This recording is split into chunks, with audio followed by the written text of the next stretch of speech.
SIR এর supplementary second list প্রকাশিত হয়েছে কাল।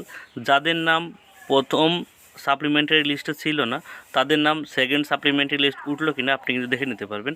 যাদের ভোটার লিস্টে আন্ডার অ্যাডজুডিকেশনে ছিল অর্থাৎ বিচারাধীন আওতায় ছিল তাদের নাম কিন্তু সেকেন্ড সাপ্লিমেন্টারি লিস্ট দিল। আপনার নাম সেকেন্ড সাপ্লিমেন্টারি লিস্টে উঠেছে কিনা আপনি কিন্তু সেটা দেখে নিতে পারবেন।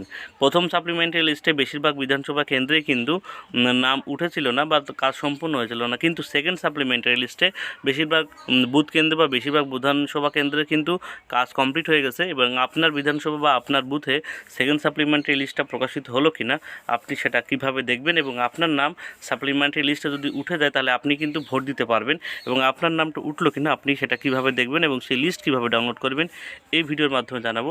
অবশ্যই ভিডিওটি প্রথম থেকে শেষ পর্যন্ত দেখবেন।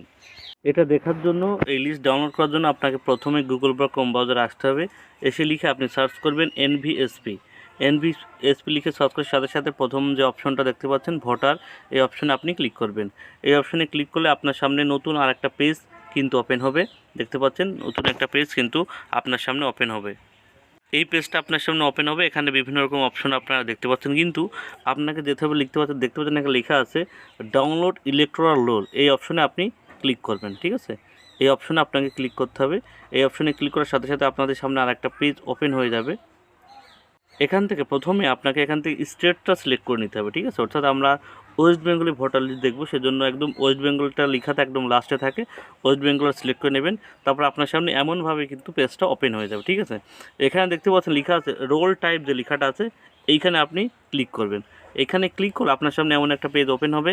এখানে দেখতে পাচ্ছেন লেখা আছে adjustment supplementary list number 2, adjustment delete list number 2। ঠিক আছে, আপনি এই দুটো লিস্টই ডাউনলোড করবেন, অর্থাৎ আপনার বুথ কেন্দ্রের এই দুটো লিস্টে ডাউনলোড করবেন। যদি এই লিস্টে, আমি বলে দিচ্ছি, এই লিস্টে যদি আপনার নাম থাকে তাহলে আপনার নামটা ভোটার লিস্টে উঠে গেছে, আপনি ভোট দিতে পারবেন। ঠিক আছে, আর যদি এই লিস্টে আপনার নাম থাকে তাহলে আপনার নামটা ভোটার লিস্টে ওঠেনি, আপনার নামটা কেটে গেছে। ঠিক আছে, অর্থাৎ যাদের নাম বিচারাধীন আওতায় ছিল তাদের যদি কোনো ডকুমেন্টসে প্রবলেম থাকে তাহলে কিন্তু, অর্থাৎ যারা বিচার করেছে ভোটার কার্ডটা, তাদের আপনার ভোটার কার্ডের যে ডকুমেন্টস ছিল সেটা সঠিক মনে হয়নি, যার জন্য কেটে দিয়েছে। এর জন্য সাপ্লিমেন্টারি লিস্টের প্রথম অর্থাৎ ডিলেট লিস্টে যদি আপনার নাম থাকে তাহলে কিন্তু আপনি 15 দিনের মধ্যে অ্যাপ্লিকেশন করতে পারবেন নাম তোলার জন্য। ঠিক আছে, চলুন এবার দেখে নিই। এবার আপনি সাপ্লিমেন্টারি যেটা ডাউনলোড করবেন, এটা ডাউনলোড করলে এটা সিলেক্ট করে নেবেন। যদি এটা ডাউনলোড করেন তাহলে এটা সিলেক্ট করে নেবেন। ঠিক আছে, আপনি যেটা ডাউনলোড করবেন সেটা সিলেক্ট করে দেবেন। ঠিক আছে, সাপ্লিমেন্টারি লিস্ট নাম্বার 2। ঠিক আছে, অ্যাডজাস্টমেন্ট ডিলেটেড লিস্ট নাম্বার 2।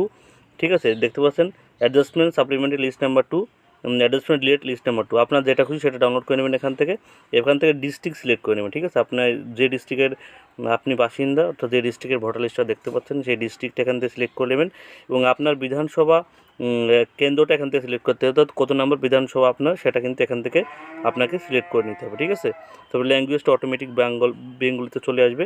এবার এখানে দেখতে পাচ্ছেন, এখানে আপনি যে বুথে ভোট দেন অর্থাৎ আপনার বুথ নাম্বার কত সেটা আপনি এখানে লিখে সার্চ করবেন। ঠিক আছে, এইখানে এই যে সার্চ অপশন আসে না, লিখে সার্চ করার সাথে সাথে শুধুমাত্র আপনার বুথ নাম্বারটা এখানে শো করবে। ঠিক আছে, এবার আপনি যদি না করেন তাহলে এখান থেকে পেজ বাড়াতে পারবেন, কমাতে পারবেন। ঠিক আছে, আপনি যে বুথে আপনি ভোট দেন সেটা ডাউনলোড করার জন্য এটা কিন্তু আপনাকে সিলেক্ট করে দেবেন। আমি এখান থেকে সার্চ করে আমার বুথ নাম্বারটা এখানে সার্চ করবে, শুধুমাত্র আমার স্কুলটায় কিন্তু আমি যে বুথে ভোট দিই সেই বুথটা কিন্তু এখান থেকে দেখাবে।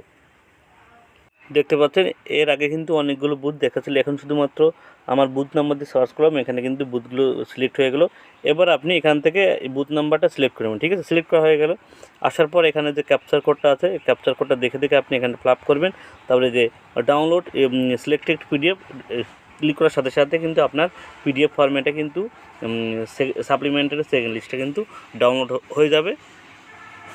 দেখতে পাচ্ছেন লিস্ট কিন্তু ডাউনলোড হয়ে গেলো। এখান থেকে আপনার নামটা সাপ্লিমেন্টারি সেকেন্ড লিস্ট উঠলো কিনা সেটা দেখে নিতে পারবেন এবং আপনার ডিলিটেড লিস্টে যদি আপনার নাম থাকে তাহলে কিন্তু আপনি 15 দিনের মধ্যে অ্যাপ্লিকেশন করতে পারবেন। আর যদি সাপ্লিমেন্টারি লিস্টে আপনার নাম উঠে যায় তাহলে কিন্তু আপনার নামটা এসআইআর ভোটার তালিকায় উঠে গেলেও আপনার কোনো চিন্তা নেই। আশা করি আপনাদের সব বিষয়টা বুঝতে পেরেছেন। কারো যদি কোথাও বুঝতে অসুবিধা হয় সে অবশ্যই কমেন্ট বক্সে জানাবেন এবং যারা ইউটিউব বা ফেসবুক পেজ থেকে দেখছেন তারা অবশ্যই পেজটিকে ফলো করে রাখবেন নতুন আপডেট পাওয়ার জন্য। সবাইকে ধন্যবাদ।